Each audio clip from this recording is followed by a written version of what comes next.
또 내가 하늘이 열린 것을 보니 보라, 백마와 그것을 탄 자가 있으니 그 이름은 충신과 진실이라. 그가 공의로 심판하며 싸우더라. 그 눈은 불꽃 같고 그 머리에는 많은 관들이 있고 또 이름 쓴 것 하나가 있으니 자기밖에 아는 자가 없고 또 그가 피 뿌린 옷을 입었는데 그 이름은 하나님의 말씀이라 칭하더라. 하늘에 있는 군대들이 희고 깨끗한 세마포 옷을 입고 백마를 타고 그를 따르더라. 그의 입에서 예리한 검이 나오니 그것으로 만국을 치겠고 친히 그들을 철장으로 다스리며 또 친히 하나님 곧 전능하신 이의 맹렬한 진노의 포도주 틀을 밟겠고 그 옷과 그 다리에 이름을 쓴 것이 있으니 만왕의 왕이요 만주의 주라 하였더라. 또 내가 보니 한 천사가 태양 안에 서서 공중에 나는 모든 새를 향하여 큰 음성으로 외쳐 이르되 와서 하나님의 큰 잔치에 모여 왕들의 살과 장군들의 살과 장사들의 살과 말들과 그것을 탄 자들의 살과 자유인들이나 종들이나 작은 자나 큰 자나 모든 자의 살을 먹으라.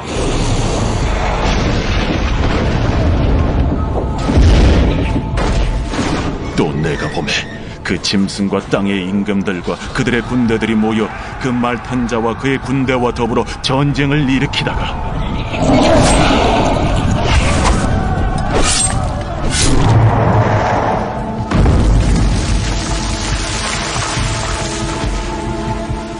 짐승이 잡히고 그 앞에서 표적을 행하던 거짓 선지자도 함께 잡혔으니 이는 짐승의 표를 받고 그의 우상에게 경배하던 자들을 표적으로 미혹하던 자라. 이 둘이 산채로 유황불 붙는 못에 던져지고 그 나머지는 말탄 자의 입으로부터 나오는 검의 죽음에 모든 새가 그들의 살로 배불리더라.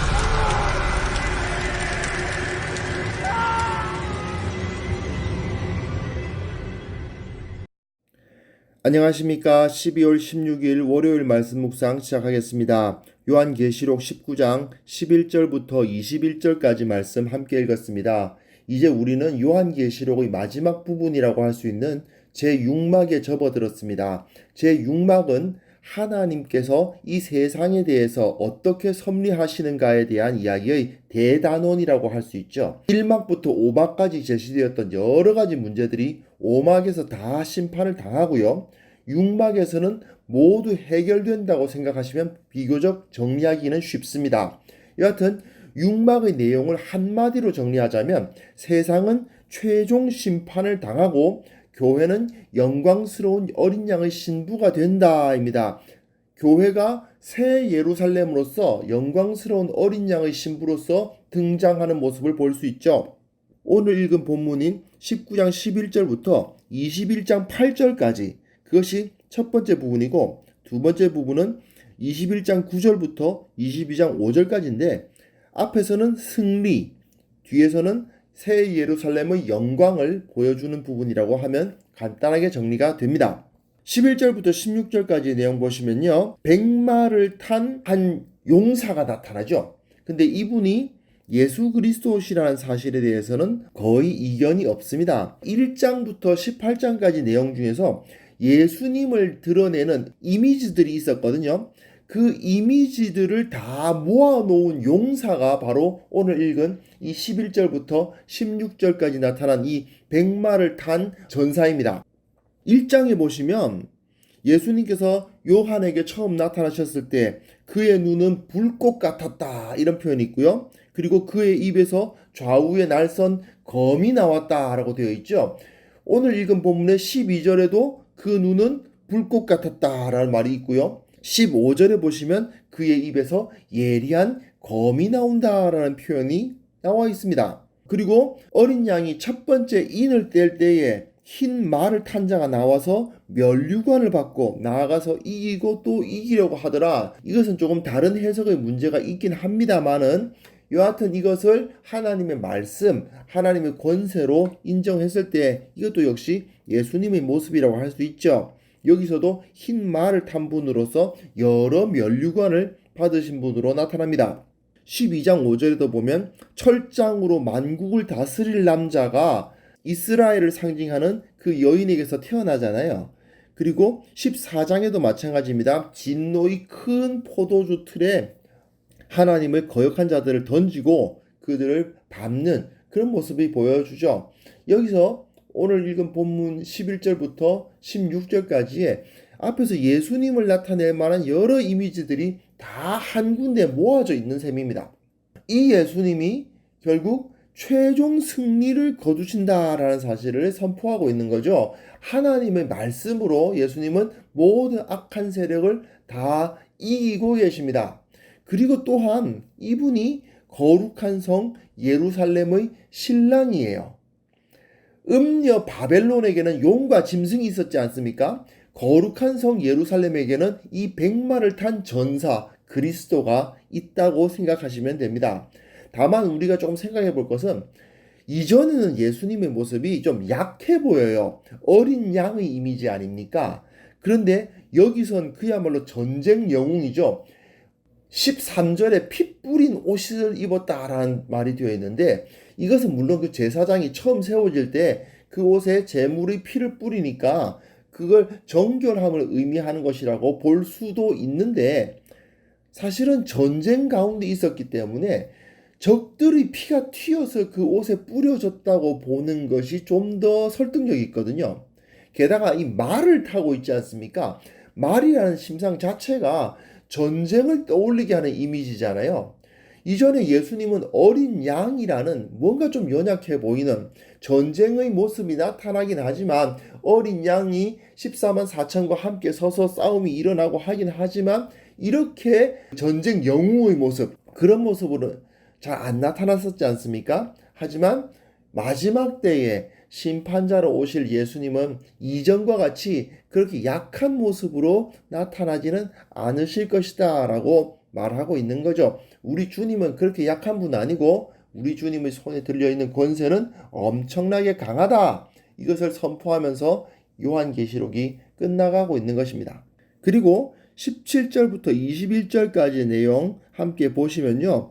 하나님의 큰 잔치가 벌어지는데 이게 조금 약간 잔인하죠. 전쟁에서 죽은 살육을 당한 사람들의 시체를 새들이 뜯어먹는 모습을 보여주고 있습니다. 조금 잔인해 보이는 모습이긴 한데요. 이 전사자들의 시체가 새들의 먹이가 된다는 것은 전멸을 의미하는 거거든요.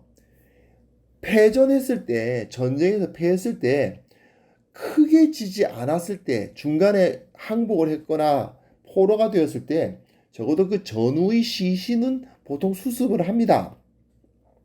어느 시대에나 자기와 함께 싸웠던 사람이 옆에서 죽었을 때 그 사람을 적어도 땅에 묻어주는 정도는 하게 되어 있죠. 그런데 전쟁을 하다가 그야말로 전멸 수준의 패전을 당하면 어떻게 될까요? 그 시신을 수습할 자가 없어지는 거 아닙니까? 그 시체들은 전부 새들의 먹이가 될 수밖에 없죠.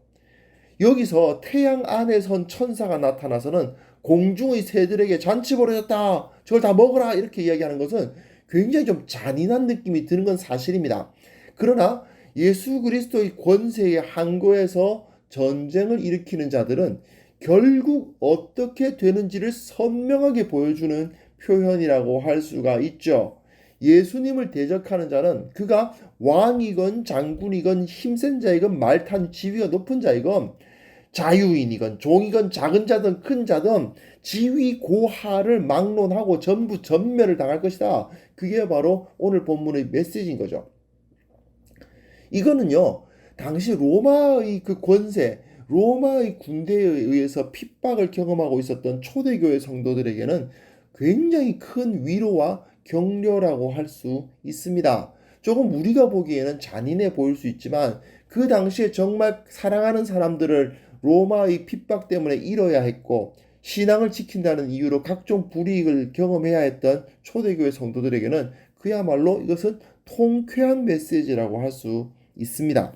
결국 요한은 마지막에 이 가슴이 뻥 뚫리는 메시지를 통해서 우리는 반드시 승리할 것이다. 두려워하지 마라 하고 외치고 있는 것이라고 할 수 있는 거죠. 사실 오늘 본문은 주님께서 장군이 되셔서 용사가 되셔서 승리하신다라는 어떻게 보면 좀 단순한 메시지를 가지고 있는데요. 우리가 이 모습을 보면서 조금 우리 삶에 적용해 보았으면 합니다. 그리스도인으로서 세상을 살아간다는 것이 좀 약해 보이고 초라해 보일 때가 있죠.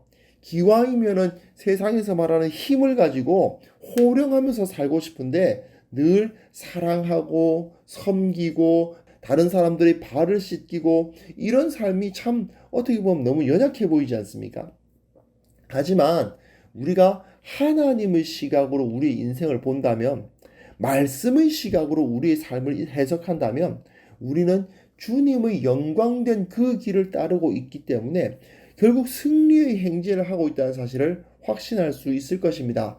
또 여러 사도들이 그 고난의 길이야말로 진정 승리의 길이라는 사실을 알았고 두려움 없이 그 길을 걸어갔고요. 초대교회 성도들도 그 사실을 믿었고 그 믿음 가지고 한 걸음 한 걸음 그 핍박을 이겨나갔던 것을 볼 수 있습니다. 우리는 지금도 주님은 살아계시고 우리와 함께 하신다는 사실을 기억해야 될 것입니다. 우리에게는 마지막 승리가 있습니다. 우리 주님은 결코 약한 분이 아니십니다. 우리 주님이 그 마지막 승리를 우리에게 허락하시며 결국 주님을 대적했던 수많은 자들은 전멸을 당할 것이다라는 사실을 우리가 확신한다면 이 세상에서 두려워할 것이 없지 않을까 생각합니다. 이 승리, 이 마지막 승리를 기대하면서 이번 한 주 힘있게 살아갈 수 있는 귀한 성도님들 다 되셨으면 좋겠습니다. 하나님 아버지, 우리 주님께서 결국은 세상을 이기고 주님을 대적하는 모든 자들을 다 전멸시키실 것이라는 사실을 묵상하면서 우리가 용기를 품게 하여 주옵소서. 우리가 세상에서 어떠한 일을 당하든지 간에 주님께서 나와 함께 하시고 주님께서 우리를 이기게 하신다. 이 사실을 확신하며 찬송하며 기뻐하며 살아가는 자들 되게 하여 주옵소서. 오늘 하루를, 이번 한 주를 주님의 손에 맡겨드립니다. 주님께서 모든 것을 형통하게 하시고 그 모든 행하는 일들 가운데 주님의 영광을 나타내어 주옵소서. 예수님의 이름으로 기도합니다. 아멘.